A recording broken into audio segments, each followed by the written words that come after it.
Hey guys, welcome back to another video today, and today we're going to be talking about everything you need to know about the upcoming jailbreak update, because pretty much all the information has come out now, and I'll be going over everything, including all the new stuff that was said today. Also, I'd like to say that it's probably like the last day to look at the green grass here, because yeah, after this, it's going to be gone. It's going to be a fall map after this, so the grass is going to be orange, the sky is going to be orange, I feel. But yeah, let's go ahead and just jump right into it. So as I said over here, it is going to be a fall map. So fall 2023, we can expect this. So this is just right outside the prison. We can see the hot air balloon. That's been a thing since like 2020 when Asimo ended. I think it's a cool addition. And now there's also something new here. There's also this desert part that was added, and I think it's just like right across from the tomb. So that's pretty interesting. Currently, there's just like a small hill right over there. So it's gonna be like right in this area. So Asimo's gonna be replaced with something that looks similar to the season mountain area. Asimo says he really likes it because he wants it to fit of the Wild West theme, which is the season 18 theme,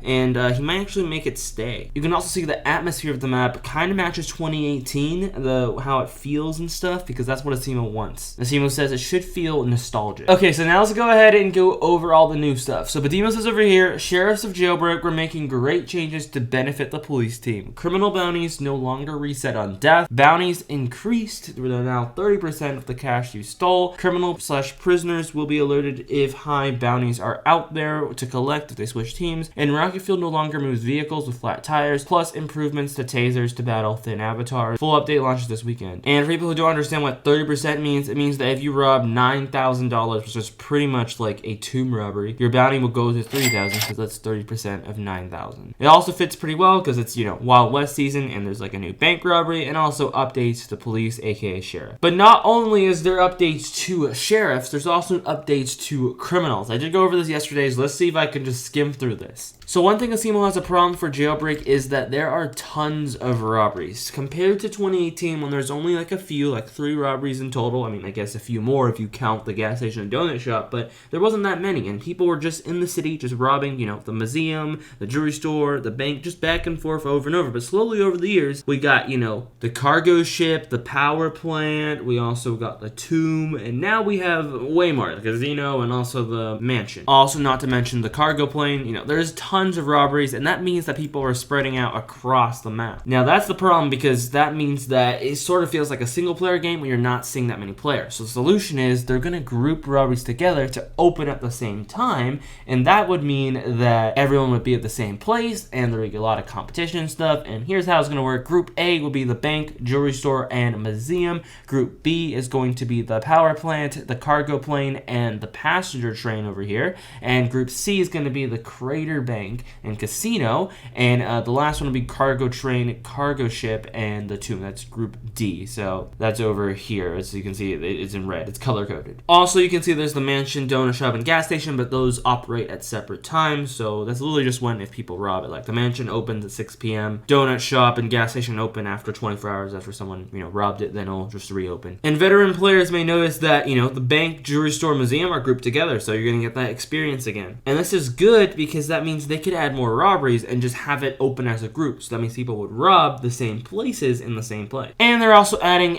technically a new robbery, and that is introducing the Creator City Bank. I think it's a good addition because there's not that much in the expansion area, but now there's like another robbery there technically, so there's a lot more here. So that probably would encourage people, especially back here in the city. Like there was no reason to go to the city now, but now there's also a reason. And you know, the Creator Bank has the jetpack. So before, like I would say the jetpack wasn't really used, but I feel like it's gonna get used a lot more now because, oh, hold on, there's someone shooting me. Come on, bro. Why? The farthest someone would go would probably be the casino right here. I mean, there is a gun store, but I mean, I don't think it's that, you know, no one really goes here. But now with the addition of the bank and how it opens in groups, there is kind of like a reason for people to come here. Also, I forgot there also is a garage right here. I mean, I don't come here a lot, so. And if you're wondering, the robbery groups are randomly sorted, so it still has some bit of randomness. There's not like a specific pattern where it opens, but it opens by random, and also it's going to be changing every 10 to 13 minutes, or if the current group has been robbed, and the boss players will still get a heads up. I guess they'll know, they'll know which group instead of like which robbery will open, so they'll know which like location to go to. This makes it good because Asimo could basically add as many robberies as possible, and it wouldn't ruin the experience for like multiplayer. Now let's go ahead and talk about the new season, which is the Wild West season. So starting off at level 2, we got the native wings, and for level 3, we got the animated windmill wing. For level 4, we got the wanted poster, and for level 5, we got the bullhorn wing. And the star right here means that it is season pass exclusive. For level 6, we got the gunfire rim, and for level 7, we got the tumbleweed rim, and for level 8, we got the red bandit bandana,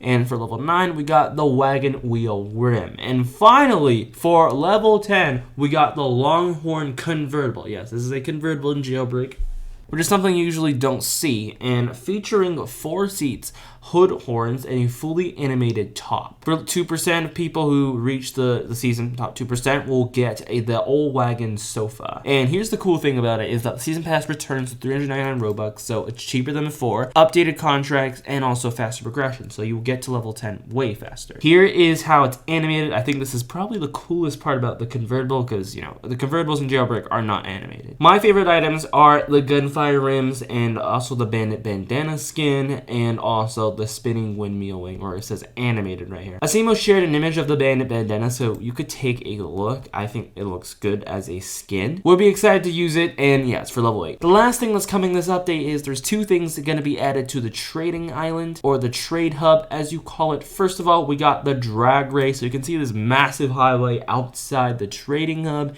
and that's where the drag race will be. So there's going to be real speed tests from now. So it starts right here. There's also a garage in the back, and it's basically a very long strip of road that's just straight, and this is good for speed test, because before people would have to speed test using like another game, or they'll have to, there was an old route for it, but now I don't think it's even necessary. The next thing is there's going to be a photo dome, so if you want to take good pictures, it is going to be there. And lastly, if you have the trade VIP game pass, you will get cinematic mode, which means free cam in the trade island. Or maybe it's for everyone in the game, now that I think of it, because they said only 2 new places. I don't know if that's meaning that, I think it's probably only for free cam on the trading island. I'm not too sure. But this is what the photo dome looks like, and yeah, you can take good pictures here. Now, I'm not really sure where it is, but maybe it's the end of the highway, or maybe it's somewhere there. Also, another thing that Asimo has been doing is the behind the scenes stuff. Like, you guys been seeing recently, like the super small avatars and stuff, and Asimo is going to try to balance it by making everyone have the same avatar. As you can see, there's this one with, I think, the magma legs or something. I don't know the package, what it's called, but it usually makes you really small, but it seems like they're the same size of a regular Roblox character now that you look at it, and this is being done by Crit Sticks, so this is really nice work. Now, there's one thing I do want to say, and that's Asimo shared this screenshot over here, and it seems that there's going to be a new island at the trading hub. So if you take a look really closely, you can see, hey, this is the countdown for the drag race, but if you look really closely over here, you can see there is a new island, and I'm thinking that that's where the photo dome will be. So yeah, that's pretty much it for this video. Let me know what you guys think about this update. People are pretty paranoid about the robberies being changed and stuff, and yes, this is definitely going to change grinding strategies, but I do think it's going to bring more competition to the game. I'm not so sure how that's going to affect, you know, VIP owners. I think it's still going to be, you know, the same robbing experience, just things are definitely going to be changed up, and I think maybe robberies might be less efficient. We'll see how it goes, because Asimo did say that the groups were open randomly, so not that sure, but we'll see. Yeah, that's pretty much it for this video. Thank you guys for watching, and if you guys are not, make sure to leave a like, subscribe, because I'll keep you guys updated on the latest Roblox and Jailbreak news. So yeah, thank you guys for watching, and I'll catch you guys next time. Bye!